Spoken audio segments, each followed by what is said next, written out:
Can we have the next question from this mic?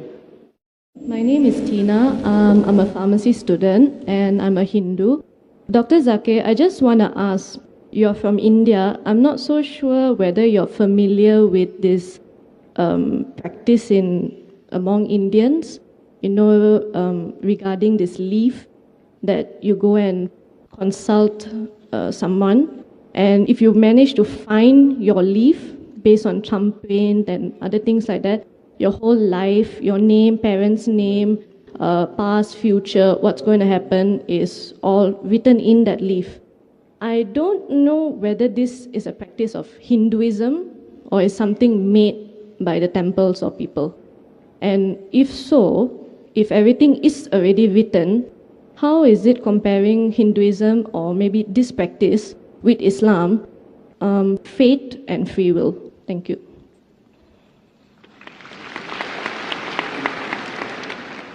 The sister posed the question that there may be certain practices in India about picking up leaf, which mentions about the future.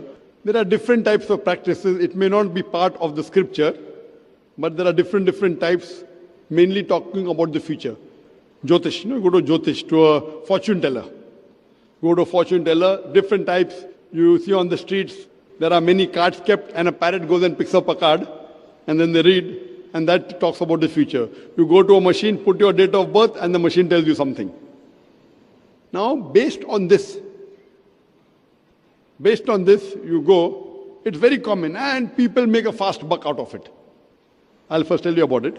There was a psychologist in States who taught a class of 100 students, and at the end of a week, he said, I will tell you about your past to each student. And he wrote to each student separately. He gave them a chit. He said, don't open. You open together, and after you open, you tell me how accurate was I in my talking about your past. So all the students opened, and 95% of the students, they said that the professor was more than 90% correct. 5% said that he was 80% correct. The key to it was the professor wrote the same thing for everyone.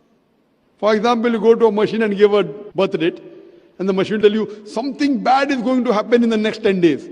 Even if 100 good things happen, something bad will happen. The next person, the machine will say that something good is going to happen. Even if 100 bad things happen, something good will happen. So most of these things, talking about the future, it's a big fuss. Sorry, I just wanted to say because like my family, it's a thing to do this. So my leaf was found and they read it. So things in it like, because, science student try to think logically, rational, whether it's possible.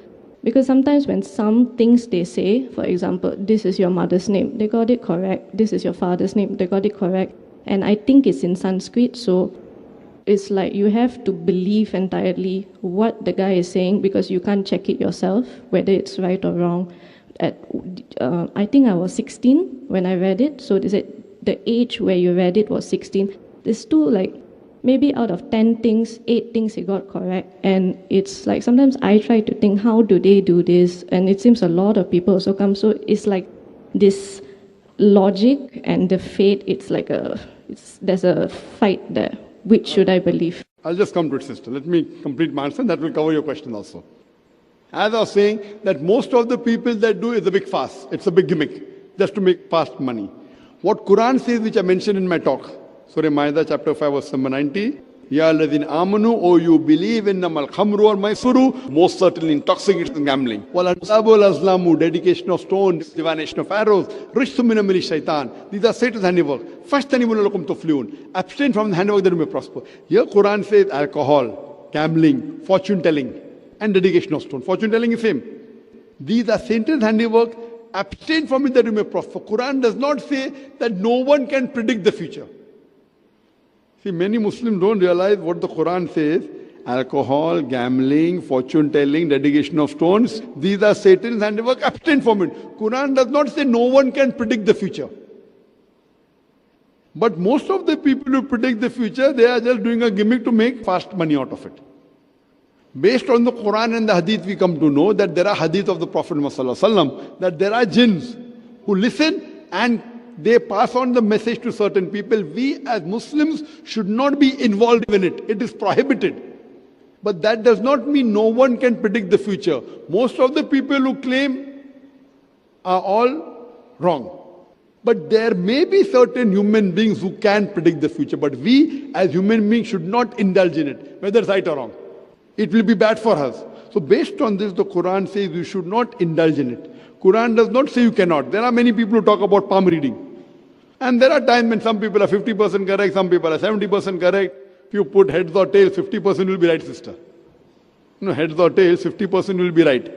So some people do it just by chance. There may be few, maybe a very small percentage who may have the art of knowing about the past. That is mentioned in the Hadith of Prophet ﷺ. But we as Muslims should not indulge in it. We should not indulge in black magic. We should not indulge in fortune telling. Why? It will cause us harm. So in this context, sister, we as Muslims are not allowed. There may be a very small percentage which may tell quite a major portion of your past or of your future. A very small portion. But we as Muslims are not allowed to indulge in it. That's a commandment, like how we are not allowed to have alcohol, we aren't allowed to gamble. So indulging in it is not good, it is prohibited. So same thing I'll tell you, that as a human being, if you agree that Quran is the word of God, the Quran does not allow a human being to indulge in it. It will be nothing but loss in the long run for you. Hope that answers the question, sister. Now, now once I've already seen it, I rather would have not seen it. But because now you know it and then it's stuck here, it's a bit difficult sometimes when you want to just believe in fate or free will. And then in this context, do you believe that we can still practice free will or is on fate? Sister asked a question that if you know what is happening, then can you practice free will? As I told you, there's no one you can say who can 100% talk about the future. So even if you're, like you said, out of 10 things, 8 are coming correct. You may never know the thing which hasn't come correct yet will come correct or not. So you yourself said 80% correct. So it may come, may not. So it's in the free will. As far as Islam is concerned, Islam, we have to believe in destiny, that is qadar. It's one of the pillars of Iman that we Muslims should believe in qadar, in destiny. I will tell you what is destiny as far as Islam is concerned. That is clearly mentioned in the Quran that Allah subhanahu wa ta'ala, when a child is born, the fatir is worn on the neck. It's mentioned in the Quran. Everything what you're going to do, Allah knows. But that does not interfere with your free will. Allah has given a free will. For example, if a teacher is teaching in a classroom for 1 year, just before the final examination, the teacher predicts that this student, he will get first class. He'll come out first in the class. This student, he'll get second class. This student, he will fail.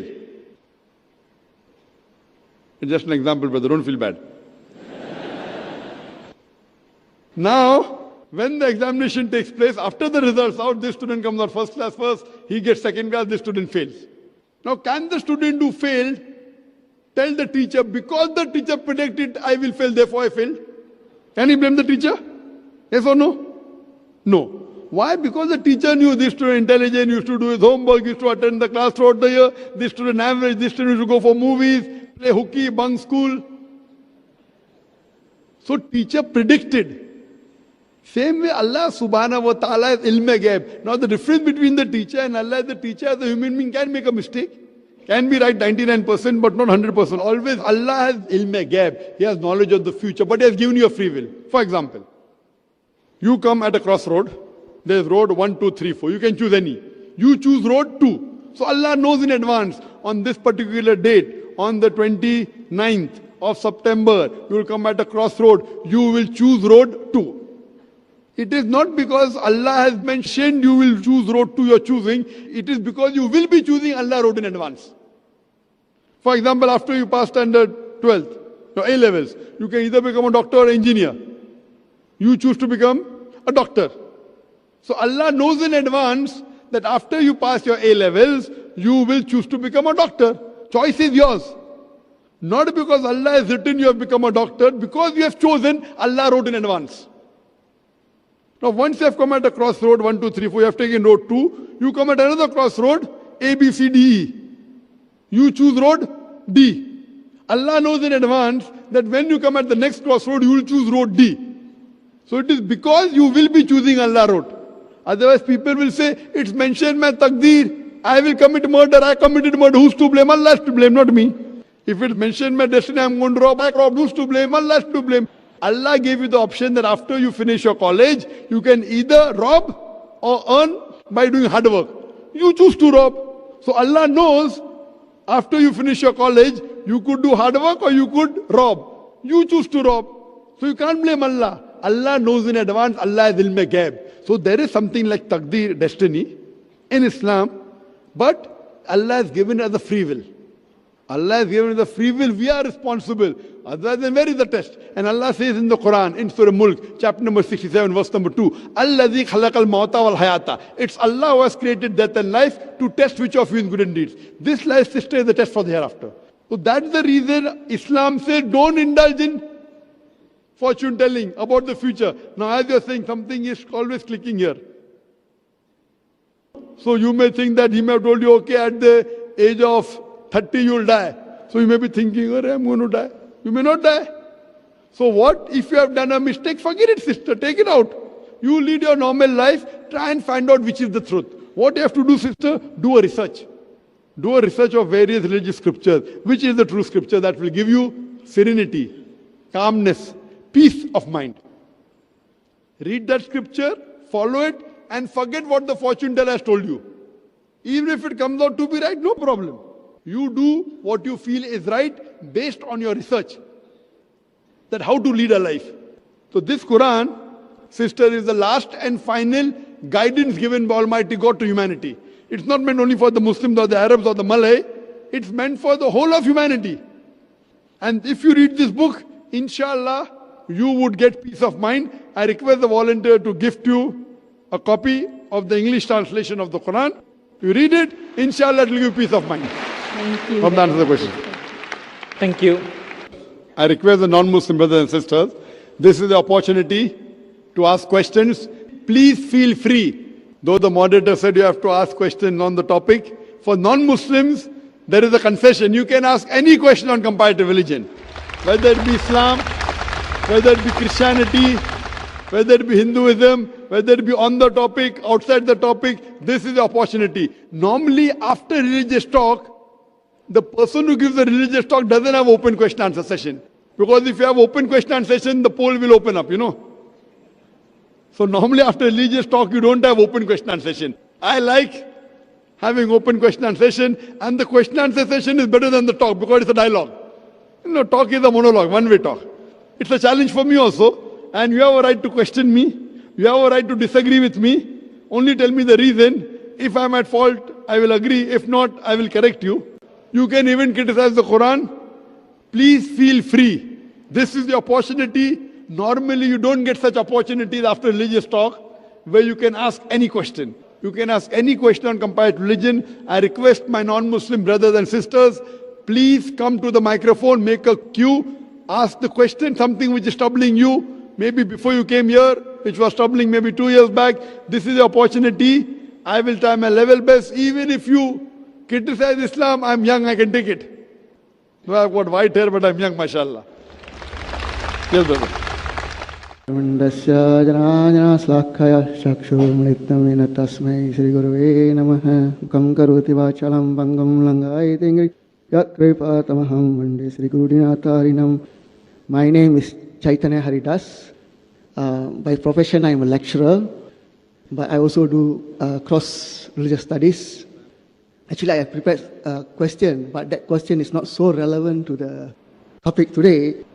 And because this question was with me for many years, so I'm going to change the question that's relevant. Especially respected Dr. Zakir, you have mentioned about the Vedas, the Upanishad, and all the some of the Upanishad. But I like to quote a quotation here from Srimad Bhagavatam, Canto 3, Chapter 11, Text 35, which says, Purushaya Paracharya Brahma Netram Ham Adbhuta Kalpa yat Brahma Sat Brahmati Yam Viduhu. The meaning is, in the beginning of the first half of Brahma Kalpa, where Lord Brahma appeared, then Brahma's life, there is a millennium called Brahma Kalpa. The birth of Brahma, the birth of Vedas was simultaneous with Brahma's birth. So here it's mentioned that Lord Brahma takes birth after birth, and the Vedas appeared when he takes a birth. So based on the literatures, Lord Brahma's age, full age is 311 trillion and 40 billion years. And if we go in that calculation, I think many of us here are bewildered.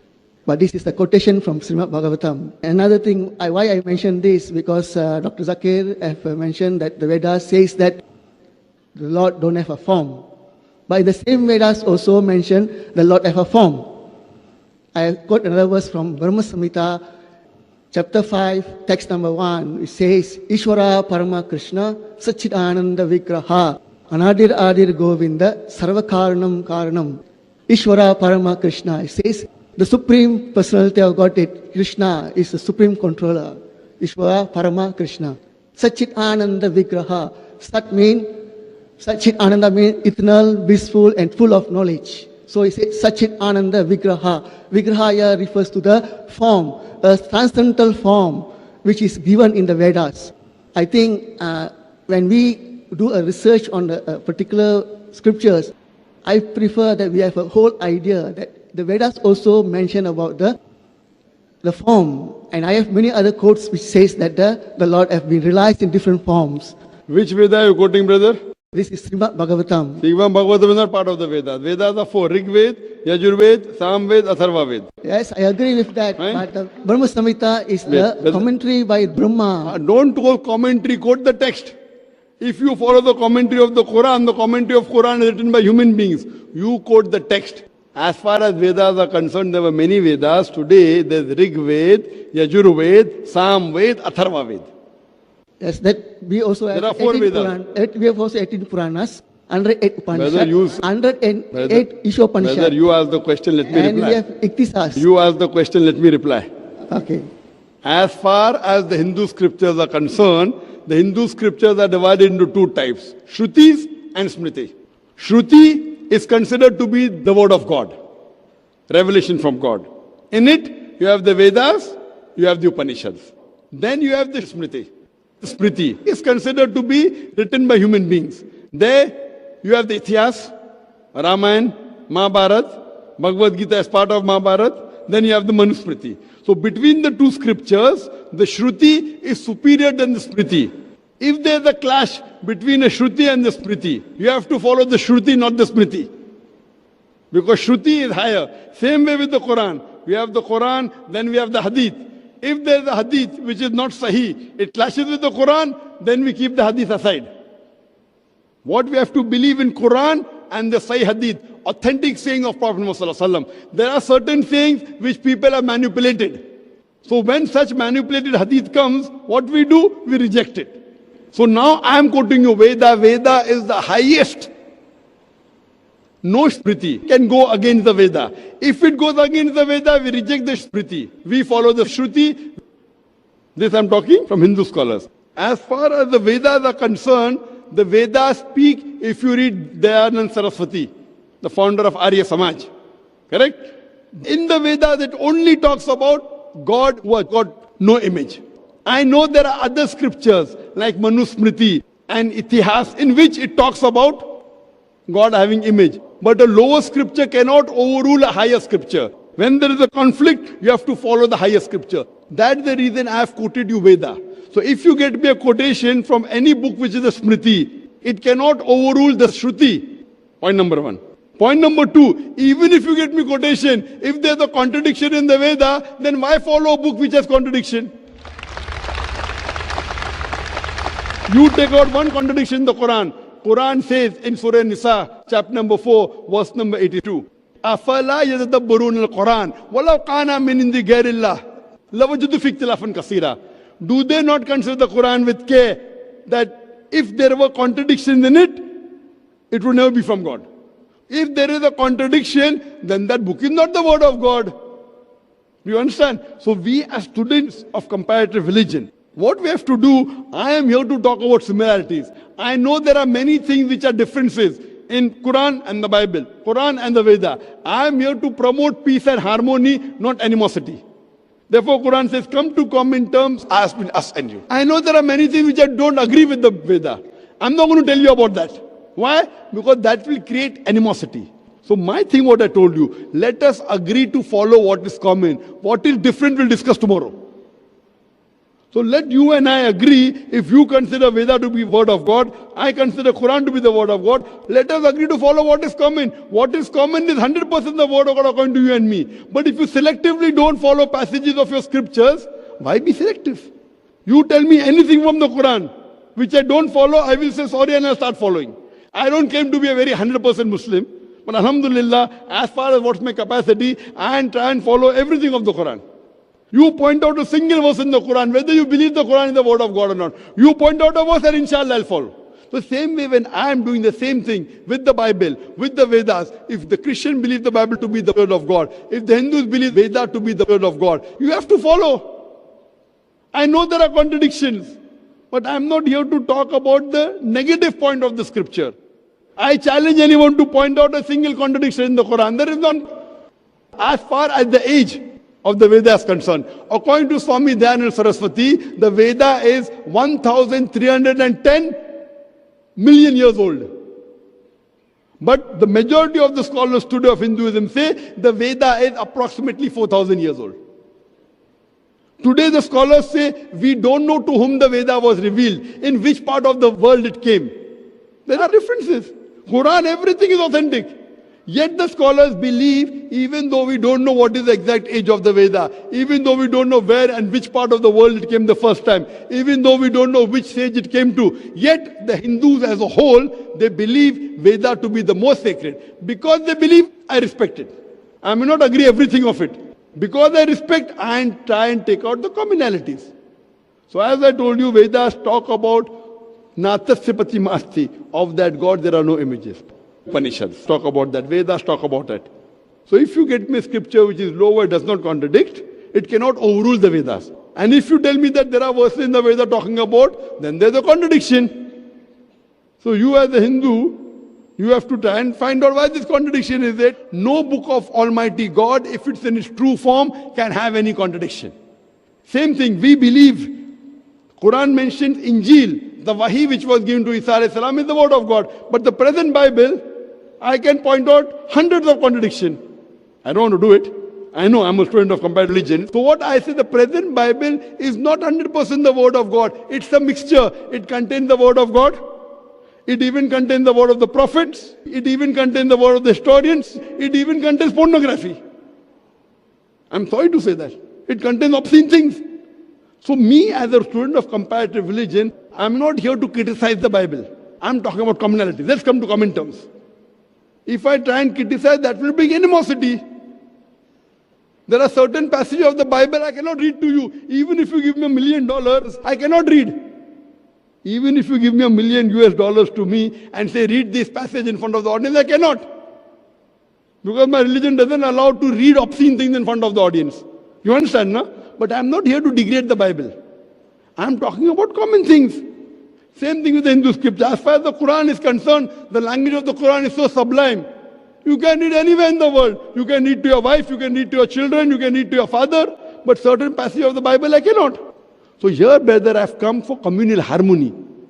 And based on that, I have done research on the Hindu scriptures, on the Jewish scriptures, on the Christian scriptures. Unfortunately, people of most of the religions, they blindly follow what is mentioned by the church, what is mentioned by the temple. What we have to do is we have to ask them for proof. Qul hatu burhanakum in kuntum sadiqin, but if you're truthful. So that's the reason what Dr. Zakir Naik says in Islam is zero. Chapter number, verse number. If I say alcohol is prohibited, it carries no weight. Allah says in Surah Ma'idah, chapter number 5, verse number 90, alcohol is prohibited. So based on this, brother, I am trying to get the Hindus, the Christians, the Jews, the Muslims together to come on a common platform and at least agree to follow what is common in the scriptures so that universal brotherhood will increase. Hope that answers the question. But Dr. Zakir, I think you're limiting the knowledge that is in the Vedas. Vedas contain all the knowledge. That is what Vedas mean. So if you say, I only take the Smriti, not the Shruti, so that is limiting, because in the way that we are taught, okay, I'm saying there's not one word in the Vedas say Hinduism. So, but always we'll talk about Hinduism. Hinduism comes in the few thousand years ago.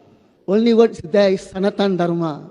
So Correct. I'm I'll come referring to to it. See, Sanatan you're asking Dharma. question, I'll reply, but every question requires an answer which takes few minutes. I'm not saying don't follow Smriti, but if there's a contradiction between the Smriti and the Shruti carries more weight. For example, you go to a doctor who's a specialist, heart specialist, who's done DM in cardiology, and a general physician, MBBS, who's talking about heart. Who will you believe? Suppose the mother has a heart attack. After MBBS, MD, after MD is DM. He's DM in cardiology. Will you follow him or will you follow MBBS doctor for heart specialty? Suppose the mother has a heart attack. Who will you follow? The one I have faith with. Sorry? One you have faith with. Who will you have faith more? As a logical person, a DM of heart specialty or MBBS doctor? Even the person can have higher No, not knowledge. can. If you don't know both Well, of them. yeah, higher knowledge, maybe he is not experienced. But you have two people, you have come first time to a country and one has DM, one has MBBS. Who will you take your mother to? The one who have a D. Correct. So similarly, when there's a contradiction between Shruti and Smriti, you have to follow Shruti. That's what the Hindu scholars say, not I. Anywhere in the world. So you have to tell Hindu scholars are wrong. Now, coming to your word. See, every time you're asking a new thing, I have to clarify. You said the word Hinduism is not there in the Hindu scriptures. Correct. Jawaharlal Nehru, Pandit Jawaharlal Nehru, in his book Discovery of India, he says the word Hinduism is not there in any Indian literature until the Arabs came to India. This word Hindu was given by the Arabs. The Arabs gave the word Hindu to the people who live in the land of the Indus. Even today when I go to Saudi, they call me Hindi. So Hindu is a geographical definition. The word Hindu was given by the Arabs. People living in the land of Indus. So Hindu is a geographical definition for the people living in the land of the Indus Valley. By geographical definition, I'm a Hindu. By geographical definition, I'm a Hindu and a Muslim. Indian Muslim, Hindu Muslim. But if you say Hindu, means those who believe in worshipping idols, then I'm not a Hindu. According to Swami Vivekananda, Hinduism is a misnomer. The right word should be Vedantist. Because they follow the Vedas. Hinduism is a misnomer. It was a word, a title given by the Arabs when they came to India, and today also it got stuck on. Even today when I go to Saudi, they call me Hindi. Yes, I'm a Hindi. And I'm proud to be a Hindi. But I don't believe in doing idol worship. So coming to Hinduism, this is a misnomer. The right word is Vedantist or can be Sanatana Dharma. I agree with you. And Sanatana Dharma believe that God is one and God has got no images. Show me one person who's a pure follower of Sanatana Dharma who says that God has got image. That means you have not studied Sanatana Dharma. Have you studied Sanatana Dharma? I'm still studying. That's why I say. Still studying, yeah. You are still yet studying. that is, You have not passed MBBS also yet. You have not passed MBBS also. Quran says in Surah Nahl chapter number 16 verse 43 and Surah Anbiya chapter number 21 verse number 7, Fas'alu ahal zikri in kuntum la ta'lamun. If you don't know, ask the person who is an expert. So I hope that answers the question. Brother, for next question you can go behind the queue, behind the other non-Muslims. Thank you, brother.